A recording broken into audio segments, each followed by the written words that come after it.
ഞാൻ ഒന്നുകൂടി ഞെട്ടി. കുളി കഴിഞ്ഞിറങ്ങിയ മമ്മിയെ കണ്ട് ഞാൻ ഒന്ന് തരിച്ചു നിന്ന് പോയി. കാരണം ഒരു വെള്ള നൈറ്റിയിലായിരുന്നു മമ്മി. അവരെ കാണാൻ എന്തോ ഒരു പ്രത്യേക ഒരു കാന്തിക ശക്തി അവർക്കുണ്ടായിരുന്നു. മമ്മി മുടിയെല്ലാം പണ്ട് സിനിമകളിൽ കാണുന്ന പോലെ ഒരു തോർത്ത് വെച്ച് കെട്ടിവെച്ചിരിക്കുകയാണ്. ഞാൻ പറഞ്ഞു, മമ്മി ഹെയർ ഡ്രയർ ഉണ്ട്, അതുകൊണ്ട് ഇങ്ങനെ കെട്ടിവെക്കേണ്ട ആവശ്യമില്ല. പക്ഷേ മമ്മിക്ക് ഇത് ഉപയോഗിക്കാൻ അറിയില്ലായിരുന്നു. ഞാൻ ചെയ്തു തരാമെന്ന് പറഞ്ഞ് അങ്ങനെ ഞാനും മമ്മിയും കൂടി ബാത്റൂമിൽ കയറി. ഞാൻ ഒറ്റപ്പെട്ടു പോയപ്പോൾ എൻ്റെ അമ്മായിമ്മ എനിക്ക് നൽകിയ ആ വിഭവം, അത് ജീവിതത്തിൽ ഞാൻ ഒരിക്കലും മറക്കാത്ത ഒരു രുചിയായിരുന്നു. അപ്പോൾ കഥയിലേക്ക് കിടക്കാം. എൻ്റെ പേര് മിഥുൻ. ഇപ്പോൾ വയസ്സ് 30 കഴിഞ്ഞു. ഞാനൊരു ഇടത്തരം കുടുംബത്തിലാണ് ജനിച്ചത്. അമ്മ, അച്ഛൻ, ഞാൻ, അതായിരുന്നു ഞങ്ങളുടെ കൊച്ചു കുടുംബം. എല്ലാം മിഡിൽ ക്ലാസ് ആൺകുട്ടികളെ പോലെ ഞാനും ഒരുപാട് കഷ്ടപ്പെട്ടാണ് വളർന്നു വന്നത്. ഗ്രാജുവേഷൻ കഴിഞ്ഞ് ഒരു ജോലി, വണ്ടി, ഒരു കുടുംബം, അങ്ങനെ ഒരു സാധാരണ ചിന്താഗതി എനിക്കുണ്ടായിരുന്നുള്ളൂ. അങ്ങനെ ഞാൻ 30-ാം വയസ്സിൽ വിവാഹിതനായി. ഡാഡി, മമ്മി, പിന്നെ എൻ്റെ ഭാര്യ, അതായിരുന്നു അവളുടെ കുടുംബം. എൻ്റെ ഭാര്യ അവളുടെ അച്ഛനെയും അമ്മയെയും വിളിച്ചിരുന്നത് ഡാഡി, മമ്മി എന്നാണ്. അതുകൊണ്ട് ഞാനും അങ്ങനെ തന്നെയാണ് വിളിക്കുന്നത്. എൻ്റെ ഭാര്യ നല്ല സുന്ദരിയായിരുന്നു. ഡാഡിക്ക് ഏകദേശം 60 വയസ്സും മമ്മിക്ക് 50 വയസ്സ് അടുത്ത് പ്രായമുണ്ട്. മമ്മിയും നല്ല സുന്ദരിയായിരുന്നു. വിനോദയാത്ര സിനിമയിലെ മുകേഷിൻ്റെ ഭാര്യ, അല്ലെങ്കിൽ മൈ ബോസ്, അവരെ പോലെ ഉണ്ടായിരിക്കും ഏകദേശം. നല്ല ശാലീന സുന്ദരിയായിരുന്നു എൻ്റെ അമ്മായിമ്മ. നല്ല മമ്മി, ഞാൻ മമ്മി എന്നാണ് വിളിക്കാറ്. അങ്ങനെ ഞങ്ങളുടെ കല്യാണം കഴിഞ്ഞ് ഒരാഴ്ചയ്ക്ക് ശേഷം ഒരു ദിവസം ഞാനും എൻ്റെ ഭാര്യയും മമ്മിയും ഡാഡിയും കൂടി ഒരു കല്യാണത്തിന് പോയി തിരിച്ചു വരുമായിരുന്നു. മമ്മീനെയും ഡാഡിയെയും അവരുടെ വീട്ടിലിറക്കി തിരിച്ച് എൻ്റെ വീട്ടിലേക്ക് പോകാനായിരുന്നു ഞങ്ങളുടെ പ്ലാൻ. പക്ഷേ ഒരുപാട് ലേറ്റ് ആയതുകൊണ്ട് ഞങ്ങളോട് അവിടെ സ്റ്റേ ചെയ്യാൻ പറഞ്ഞു. കാർ ഷെഡ് കുറച്ച് ദൂരെ ആയതിനാൽ ഞാൻ ഗേറ്റിനടുത്ത് വരെ എല്ലാവരെയും ഇറക്കി. ഞാൻ കാർ പാർക്ക് ചെയ്ത് കഴിഞ്ഞു. ഞങ്ങൾ വിവാഹം കഴിച്ച് വന്ന സമയത്ത് കിടന്ന ബെഡ്റൂം ലക്ഷ്യമാക്കി നടന്നു. വാതിൽ ചുമ്മാ ചാരിയതേ ഉണ്ടായിരുന്നുള്ളൂ. അതുകൊണ്ട് തട്ടേണ്ട ആവശ്യമുണ്ടെന്ന് എനിക്ക് തോന്നിയില്ല. ഞാൻ ചെറുതായും തുറന്നപ്പോഴേക്കും കണ്ട കാഴ്ച ഞാനൊന്ന് ഞെട്ടി. ഇത്രയും മനോഹരമായ ഒരു കാഴ്ച ഞാൻ ഇതുവരെയും എൻ്റെ ജീവിതത്തിൽ കണ്ടിട്ടേ എന്ന് തന്നെ പറയാം. എന്താ ചെയ്യേണ്ടതെന്ന് എനിക്കൊരു എത്തും പിടിയും കിട്ടിയില്ല. എൻ്റെ ഭാര്യയല്ലാതെ ആദ്യമായാണ് ഒരാളെ ഇത്ര അടുത്ത് ഞാൻ ഇങ്ങനെ കാണുന്നത്. ഇതുവരെ ഞാൻ ഇങ്ങനെ കണ്ണിൽ അവരെ കണ്ടിരുന്നില്ല. ഞാനൊന്ന് പതറിപ്പോയി. പിന്നെ എൻ്റെ മനസ്സ് പറഞ്ഞു, വേണ്ട, അത് ശരിയല്ല. അവരെൻ്റെ മമ്മിയാണ്, അവരെ ഞാൻ അങ്ങനെ നോക്കാൻ പാടില്ല. ഡാഡി കാണുമ്പോൾ എന്ന പേടി എനിക്കുണ്ടായതുകൊണ്ട് ഞാൻ വേഗം തന്നെ അവിടെ നിന്ന് മാറി മെയിൻ ഹാളിലേക്ക് പോയി. പക്ഷേ ഞാൻ കണ്ട കാഴ്ച എൻ്റെ മനസ്സിൽ ചില മാറ്റങ്ങൾ ഉണ്ടാക്കിയിരുന്നു. എന്തൊരു സുന്ദരിയാണ് മമ്മി, ഈ പ്രായത്തിലും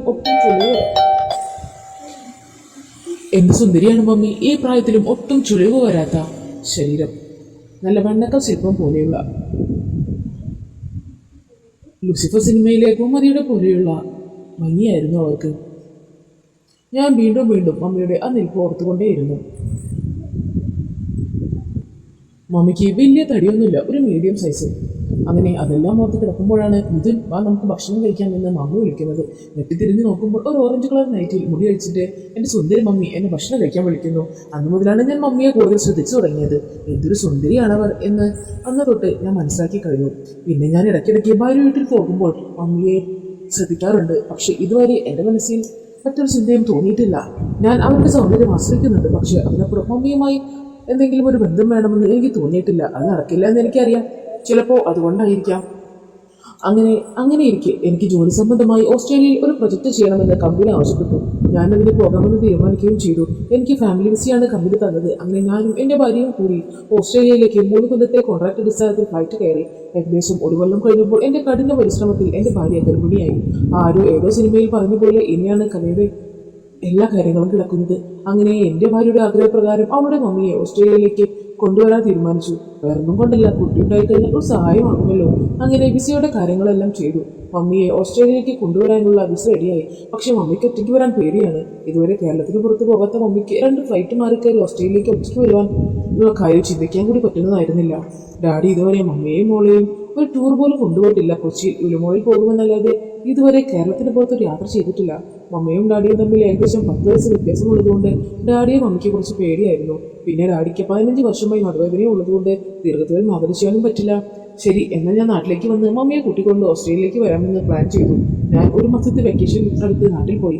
വളരെ സുഖകരമായ ഒരു മാസം. നല്ല രസമായിരുന്നു. യാത്രകളും ഫുഡടിയും ഒക്കെയായി ഫുൾ തിരക്കായിരുന്നു. ഞാൻ അങ്ങനെ എൻ്റെ ലീവ് തീരാൻ ഒരാഴ്ച മുമ്പ് ഞാൻ എൻ്റെ ഭാര്യയുടെ വീട്ടിൽ പോയി. അവിടെ ഡാഡിയും മമ്മിയും മാത്രമാണ് താമസിക്കുന്നത്. ഇത്തവണ വെക്കേഷൻ പോയപ്പോഴാണ് ഞാൻ വീണ്ടും മമ്മിയെ ശ്രദ്ധിച്ചു തുടങ്ങിയത്. അധികം തടിയൊന്നുമില്ല, പക്ഷെ ആവശ്യത്തിനെല്ലാം ഉണ്ട്. ചുരിദാറിട്ടൊക്കെ ഇട്ട് കഴിഞ്ഞാൽ വളരെ ഭംഗിയായിരുന്നു മമ്മിയെ കാണാൻ. അമ്പത് വയസ്സ് തോന്നിക്കേയില്ല. അങ്ങനെ ഞങ്ങൾ പോകുവാനുള്ള തിരക്കായി. എല്ലാം പാക്ക് ചെയ്ത് കഴിഞ്ഞു. മമ്മി കുറച്ച് സങ്കടത്തിലാണ്. ഡാഡിയെ ഒറ്റയ്ക്കാക്കി പോവുകയില്ലേ. അങ്ങനെ ഞങ്ങളുടെ യാത്രയ്ക്കുള്ള ദിവസം വന്നെത്തി. കുടുംബക്കാരോടും അയൽപക്കക്കാരോടും ഞങ്ങൾ യാത്ര പറഞ്ഞ് എയർപോർട്ടിലേക്ക് യാത്രയായി. മമ്മി ഒരു കറുത്ത ടോപ്പും ലെഗിൻസുമാണ് ഇട്ടത്. ഷോൾ ഇട്ടിരുന്നില്ല. 2 ഫ്ലൈറ്റ് മാറിക്കയറണമെന്നതുകൊണ്ട് ഒരു എക്സ്ട്രാ ഡ്രസ്സ് ഹാൻഡ് ബാഗിൽ വയ്ക്കാൻ നേരത്തെ മമ്മിയോട് ഞാൻ പറഞ്ഞിട്ടുണ്ട്. അത് എടുത്തിട്ടുണ്ടോ എന്ന് പോകുന്ന വഴിയിൽ കാറിൽ വെച്ച് ചോദിച്ചു.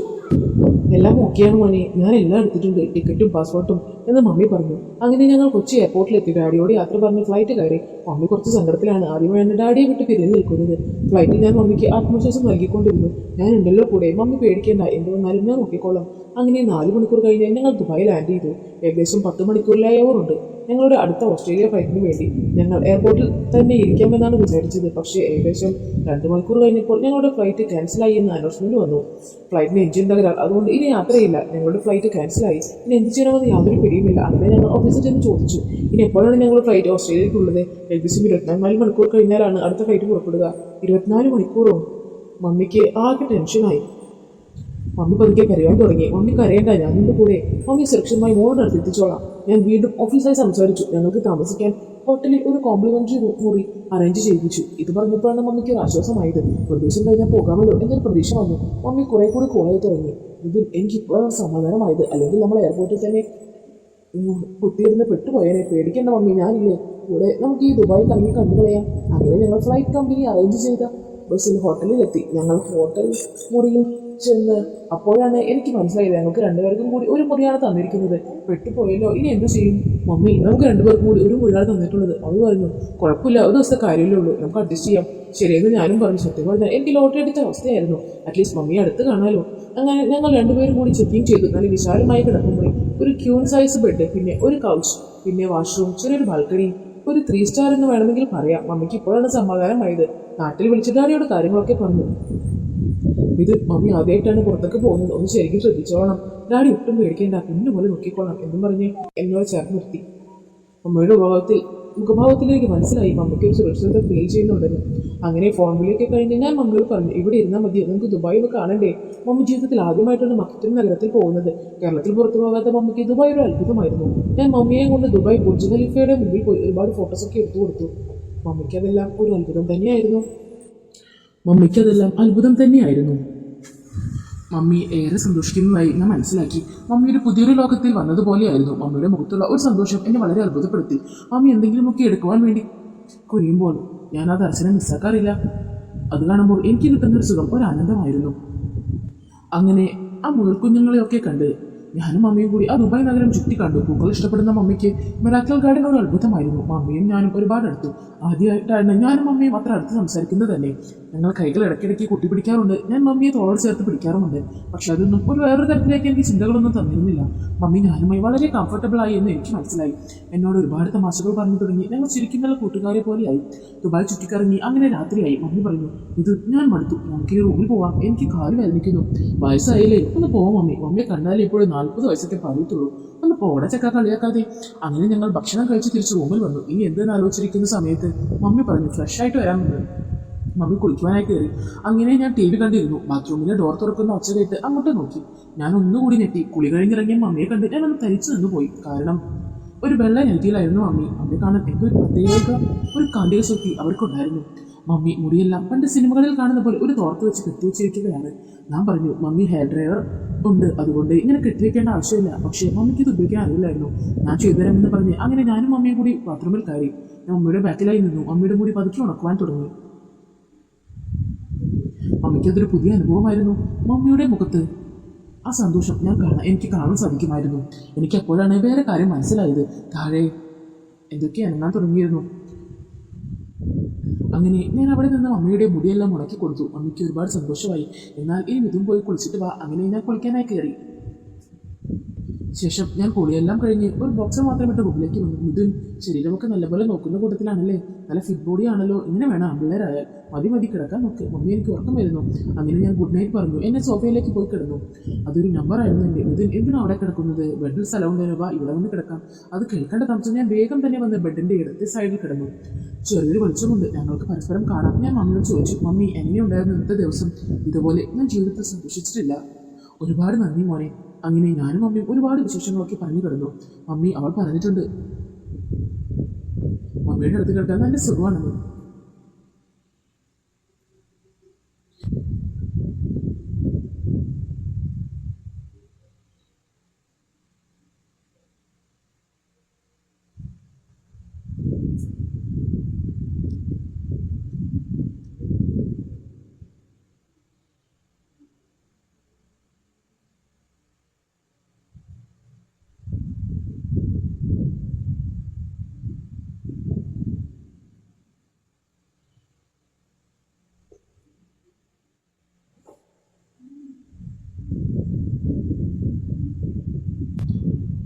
കിടന്നിട്ട് ഉറക്കം വരുന്നുണ്ടായിരുന്നില്ല. ഞാൻ നോക്കിയപ്പോൾ മമ്മിയും ഒട്ടും ഉറങ്ങിയിട്ടുണ്ടായിരുന്നില്ല. ഞാൻ മമ്മിയോട് ചോദിച്ചു, മമ്മി മമ്മി മമ്മിയുടെ ജീവിതത്തിൽ സന്തോഷവതിയാണോ? എന്ന് വെച്ചാൽ നീ എന്താ ഉദ്ദേശിച്ചത്? അതെന്താ മമ്മിക്ക് മനസ്സിലാവാത്ത പോലെ? ഞാൻ അത് തന്നെ ഉദ്ദേശിച്ചത്. മമ്മിയുടെ ഡാഡിയും തമ്മിലുള്ള ജീവിതത്തിൽ മമ്മി സന്തോഷവതിയാണോ? മമ്മിക്ക് എല്ലാ സന്തോഷങ്ങളും ഡാഡി തരുന്നുണ്ടോ? അത് കേട്ടപ്പോൾ മമ്മി ആകെ വല്ലാതെയായി. മമ്മിക്ക് എന്തോ ദേഷ്യം വന്നു. മിഥുൻ, നീ എന്തൊക്കെയാണ് ചോദിക്കുന്നത്? ഞാൻ നിന്റെ അമ്മായിമ്മയല്ലേ, നിനക്ക് എന്നോട് പറയാമോ? ഞാൻ പറഞ്ഞു, മമ്മിക്ക് ഏറ്റവും കൂടുതൽ സന്തോഷമുള്ള ദിവസം വന്നിരുന്നു. സോറി, ഞാനെന്താ നശിപ്പിക്കുന്നില്ല. പക്ഷേ ഞാൻ മമ്മിയുടെ അത് കണ്ടപ്പോൾ ചോദിച്ചതേ ഉള്ളൂ. ഇത് മൂന്നാമത്തെ ഒരാൾ അറിയില്ല. ഞാൻ തരുന്ന വാക്ക് എനിക്ക് ഒരുപാട് മമ്മി ഇഷ്ടമാണിപ്പോൾ. അത് കേട്ടിട്ടും മമ്മിയും വ്യത്യാസമൊന്നുമില്ല. മമ്മി ഒന്നും വേണ്ടുന്നില്ല. ഞാൻ പിന്നെ ഒന്നും നോക്കിയില്ല. പിന്നെയും മമ്മിയെ നിർബന്ധിച്ചുകൊണ്ടേയിരുന്നു. പക്ഷെ കുറെ പറഞ്ഞപ്പോൾ മമ്മി അരിഞ്ഞു തുടങ്ങി. മമ്മി പതിയെ എന്നോടെല്ലാം പറഞ്ഞു. മോനെ, 15 വർഷത്തിന് മേലെയായി ഞാനും ഡാഡിയും തമ്മിൽ എന്തെങ്കിലുമൊക്കെ ഉണ്ടായിട്ട്. ഡാഡിക്ക് നാളെ ഒരു സുഖമില്ലാത്തതല്ലേ, അതുകൊണ്ട് ഒന്നും ചെയ്യാറില്ല. ഞാൻ പിന്നെ അവസ്ഥ മനസ്സിലാക്കണ്ടേ, അതുകൊണ്ട് ഞാൻ അതെല്ലാം പുതിയ മറന്നു തുടങ്ങുകയായിരുന്നു. അപ്പോൾ മമ്മി ഇത്ര നാളും എങ്ങനെ കടിച്ചു പിടിച്ച് നിൽക്കുന്നു മമ്മി? അതല്ലാതെ ഞാൻ എന്ത് ചെയ്യും മോനെ? വേറെ എന്തെങ്കിലും ചെയ്ത് നാട്ടുകാർ അറിഞ്ഞു കഴിഞ്ഞാൽ പിന്നെ നാണക്കേടല്ലേ? അതുകൊണ്ട് മമ്മിക്ക് ഡാഡി ഒന്നും ചെയ്തു തരാറില്ലേ? ഇല്ല മോനെ, ഡാഡിക്ക് പണ്ട് മുതലേ അതിലൊന്നും വലിയ താല്പര്യമില്ല. കല്യാണം കഴിഞ്ഞ നാളുകളിലും വലിയ കാര്യമൊന്നും ഞങ്ങൾ തമ്മിൽ ഉണ്ടായിട്ടില്ല. ഹൺമൂൺ പോകുമ്പോൾ പോലും ഒന്നും തന്നെ സംഭവിച്ചിട്ടില്ല. പിന്നെ എന്തൊക്കെയോ കാട്ടിക്കൂട്ടി സമയം കളയുമെന്നല്ലാതെ സന്തോഷം എന്താണെന്നും അതൊന്നും ഞാൻ അറിഞ്ഞിട്ടേ ഇല്ല. എൻ്റെ സന്തോഷങ്ങൾക്കനുസരിച്ചിട്ട് ഡാഡി ഒന്നും ചെയ്തു തന്നിട്ടുമില്ല. പിന്നെ ഇതൊക്കെ ഒരു ശീലമായി കഴിഞ്ഞപ്പോൾ പിന്നെ അതെല്ലാം ഒരു ഇതിലങ്ങനെ കടന്നു പോകുന്നതെന്ന് മാത്രം. മമ്മിയുടെ കാര്യങ്ങൾ കേട്ടപ്പോൾ എനിക്ക് ഒത്തിരി സങ്കടമായി. ജീവിതത്തിൽ ഒരു സന്തോഷവും എൻ്റെ മമ്മിക്ക് അനുഭവിക്കാൻ കഴിഞ്ഞിട്ടില്ലല്ലോ എന്ന്. മമ്മി ഇന്നോട്ട് വിഷമിക്കണ്ട.